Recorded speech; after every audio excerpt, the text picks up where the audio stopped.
I'll start with the most fun question. What's the halal way of approaching a girl you like?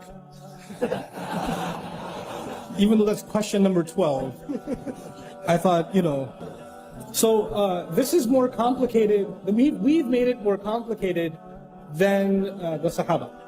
So the Sahaba were simple people, and they came from a very rebellious society, where men and women did all kinds of things and nobody cared. And then Islam came. And I want to give you some background here. In Medina, when the Sahaba migrated, the Muhajirun were bankrupt nearly, right? They left everything behind. And Medina was a crazy place. Right now it's Medina Munawwara. But Medina back then was Las Vegas. It was bad. When the Prophet went there for them, it was not a good place. Okay, you have to understand, it was a crazy, crazy society. For instance, one of the most common industries in the city of Medina was prostitution. When the Prophet moved there, and the women that were brothels, like prostitution houses, they used to have flags outside their house that this is a place you can come for those kinds of things. And a companion comes to the Prophet and says, Ya Rasulullah, there's a woman, because he doesn't make any money, he's a muhajir. There's a woman, she makes good money, I'd like to marry her. And what does she do? Oh, well, she's in the, you know what I'm saying? I'm not going to spell it out. And goes, you know why I'm telling you this? Because Sahaba didn't even know that's a bad thing yet. They were also learning, weren't they? They didn't become angels overnight. They were being developed. And so he doesn't even think. And imagine, you come to Rasulullah and ask this question. Can you imagine somebody coming to an imam today and saying, hey, so I'm thinking about the next janazah would be of the shaykh. Like, it would be And then the ayat came, no, you cannot marry those kinds of women in Surah An-Nur. Like, revelation came to teach Sahaba and teach the believers, look, those are not the kinds of people you want to marry. They are their own. Don't mix with them. Like Ibn Ashur says, rahmahullah, in his tafsir, that ayah is referring to professional prostitutes, and the zani will not marry a zani is referring to them, because the question was actually raised. I wanted to bring this up to you because for them, you would think that, if the Sahabi saw a woman from a mile away, he went the other way and made istighfar the whole night. No, it wasn't like that. They interacted with each other, they talked to each other, they worked with each other, they were in business partnerships. All kinds of interactions happened between men and women, but with principles. It was respectful, it was dignified. And when a companion, when somebody liked somebody else, you know what they did? Here's the astaghfirullah part. Here's what they did. Hey, I like you. You want to get married? And she'd say, maybe, talk to my dad. He'd say, okay. And then you go to the dad and say, hey, I like your daughter. And I talked to her, she's not entirely opposed to the idea. Is it cool? And he says, let me talk to my daughter. How this happens today in London is you go to a girl, respectfully, hey, we worked together for 3 years. Would you consider marrying me? And she's like, And maybe she says, please don't talk to my dad, he'll kill me. Because if you talk to my dad, he'll say, this is why you go to work? This is why you sent you to uni? Like, you, fathers, I have 4 daughters. Listen, those of you that are fathers, that have daughters, you sent your daughters to university. You brought your daughters to this country. You made them live here. You took them outside in society. You made that decision. And when somebody a Muslim likes them, that's a good thing. How are they going to get married sitting at home? Who's going to like them? So when somebody approaches them in a respectful way, you should not say, oh my God, the day has come, astaghfirullah. Ye din bhi dekhne the, oh, taba, taba.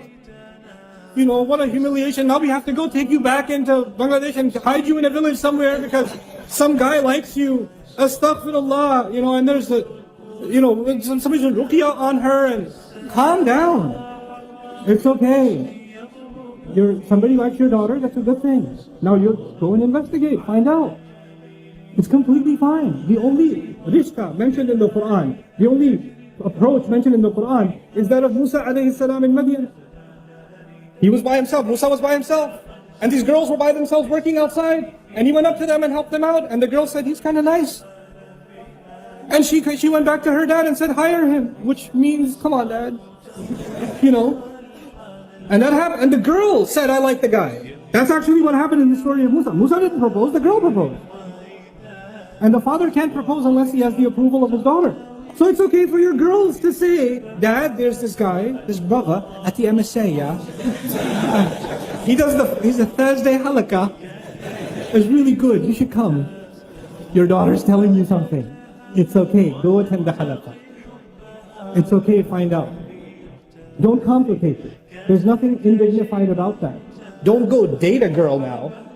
And don't take, oh, son, no mind, give a lecture, I'm going to take you out to dinner. No. Not that either. But can you have respectful interaction with someone you're interested in for marriage? Absolutely. Absolutely. Nothing wrong with that. Can you take your time to understand each other's likes and dislikes? Yes, it's fine. Respectful courtship is okay. With parental guidance, in dignified fashion, there's nothing wrong with it. So what happens is we have two extremes. We have people that are more conservative than the Sahaba, and then we have people that are more liberal than liberals.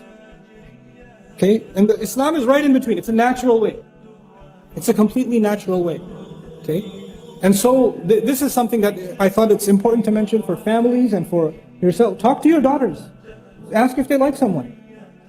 Don't create between fathers and daughters, there should be open communication. They should not be terrified to tell you that they're interested in somebody. Don't force them to marry someone they don't want to.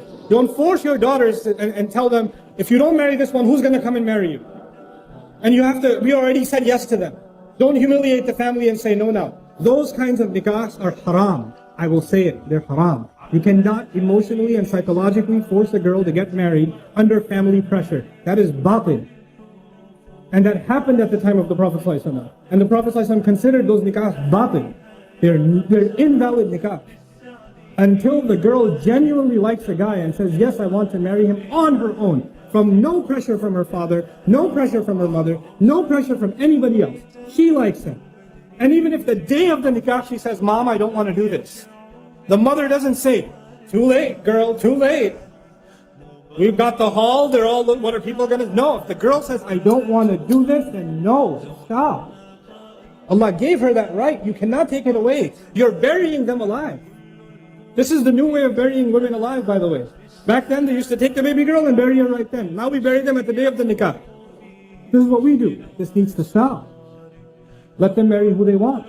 If they're a dignified Muslim. And because now you're living in a different society, you won't find someone from the same village. It's okay. It's okay. A Bangladeshi can marry a Syrian. It's fine. I know. It's okay for Syrians too. Yeah, me, Syrian. Turkish. Somali. Astaghfirullah, Somali. Yeah, Somali. It's fine.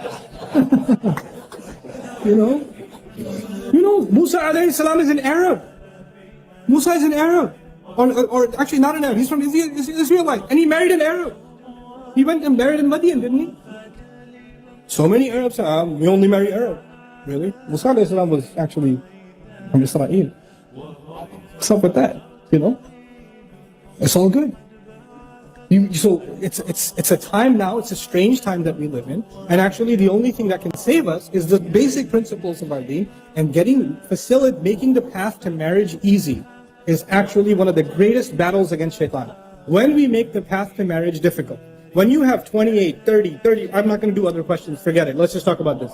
What are we going to do? We're going to have 35-year-old boys not married. What do you think, they were doing tahajjud for 35 years? What planet do you live on? They didn't do anything haram.